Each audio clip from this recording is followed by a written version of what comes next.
Friends, welcome to crazy recipes. నేను మీ మాదిరిని. ఇవాళ మన టేస్టీ రెసిపీ ఏంటంటే గోధుమ రవ్వతోటి చక్కెర పొంగలి. ఎప్పుడు కూడా మీరు బియ్యంతోటే ఈ చక్కెర పొంగల్ని తయారు చేసుకుంటూ ఉంటారు కదా. ఒక్కసారి నేను చెప్పినట్లుగా గోధుమ రవ్వతోటి చక్కెర పొంగల్ని తయారు చేసుకోండి, సూపర్ టేస్టీగా ఉంటుంది. ముందుగా స్టవ్ మీద ఇలాంటి వెడల్పాటి బౌల్ని పెట్టుకొని 3 స్పూన్లు నేతిని యాడ్ చేసుకోవాలి. ఈ చక్కెర పొంగలి మొత్తం కూడా నేతితో చేస్తేనే చాలా రుచిగా ఉంటుందండి. మీరు గుడిలో చక్కెర పొంగల్ని తింటే ఎంతైతే రుచిగా ఉంటుందో అంతే రుచిగా ఈజీగానే ఇంట్లో 5 నిమిషాల్లో చాలా తొందరగా తయారు చేసుకోవచ్చు. ఈ నూనెంతా కూడా వేడయ్యాక 6 కిస్మిస్ని వేసి ఇలాగా తిప్పుతూ దూరగా వేయించాలి. తర్వాత ఈ కిస్మిస్లో ఉన్న ఎక్స్ట్రా నెయ్యి మొత్తాన్ని కూడా తీసేసి వేరొక ప్లేట్లోకి పక్కన పెట్టుకుందాము. డ్రై ఫ్రూట్స్ని ఇలాగ ముందే వేయించేసుకుంటే చివరిగా మనం గార్నిష్ చేసుకుంటానికి బాగా ఉపయోగపడుతుంది. ఇప్పుడు ఇదే నేతిలోకి ఒక 10-12 జీడిపప్పు ముక్కల్ని వేసుకోవాలి. ఇలాగ చిన్న చిన్న ముక్కలుగా చేయండి, తినేటప్పుడు చాలా బాగుంటుంది.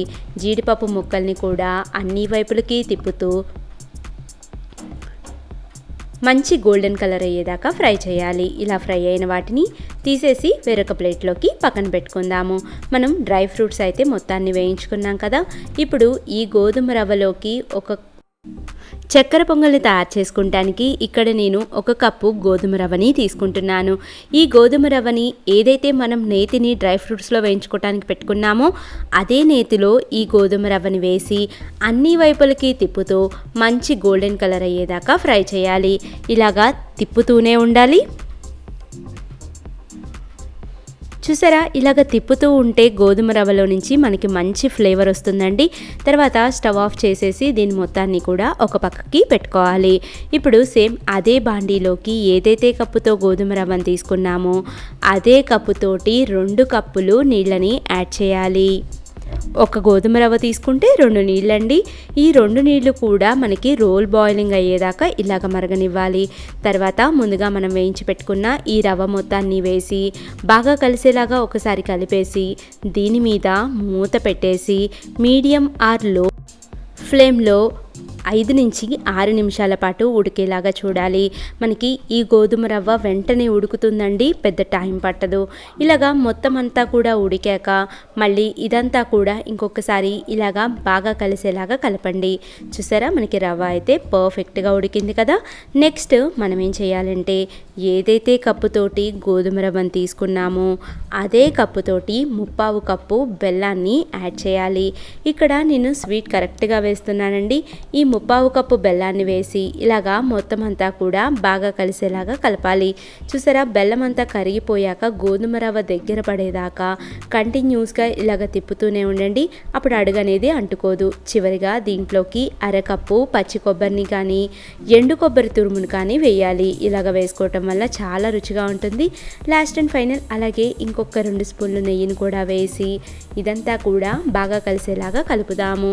అమ్మవారికి ఈ నైవేద్యం పెట్టండి, చాలా టేస్టీగా మీరు ఇంట్లో అందరూ కూడా తినచ్చు. అలాగే మీకు చాలా అంటే చాలా తొందరగా అయిపోతుంది. ఈ నైవేద్యానికి మనకి పాలు కానీ పంచదార కానీ అవసరం లేదు. తప్పకుండా మీరు ఈ రెసిపీని ట్రై చేయండి, మీ ఇంట్లో అందరికీ కూడా బాగా నచ్చుతుంది. ఇలాగా ఎండు కొబ్బరి నెయ్యి వేశాక కంటిన్యూస్గా ఇంకొక 2 నుంచి 3 నిమిషాల పాటు తిప్పుతూనే ఉండండి. ఇలాగ తిప్పేశాక చివరిగా దీంట్లోకి నేను ఒక చిటికెడు పచ్చకర్పూరాన్ని వేస్తున్నాను. పచ్చకర్పూరం వేయటం వల్ల అచ్చం మనకి గుడిలో రుచే ఈ గోధుమ రవ్వ చక్కెర పొంగల్ అనేది వస్తుంది. చివరిగా మనం డ్రై ఫ్రూట్స్ని కూడా వేసుకొని ఇంకొకసారి బాగా కలిసేలాగా కలిపేసి స్టవ్ ఆఫ్ చేసేసి సర్వింగ్ బౌల్లోకి సర్వ్ చేసేసుకోవటమే. టేస్టీ గోధుమ రవ్వతోటి చక్కెర పొంగల్ తయారైపోయింది కదండి. తప్పకుండా మీరు కూడా ట్రై చేయండి. మీకు ఎలా కుదిరిందో కింద కామెంట్ బాక్స్లో కామెంట్ చేయండి. అలాగే ఇలాంటి మరిన్ని లేటెస్ట్ వీడియోస్ కోసం మన ఛానల్ని సబ్స్క్రైబ్ చేయండి. పక్కనున్న గంట సింబల్ని కూడా యాక్టివేట్ చేయండి. అప్పుడు నా లేటెస్ట్ వీడియో అప్డేట్స్ అన్నీ అవైలబిలిటీలో ఉంటాయి. Thank you. Bye bye.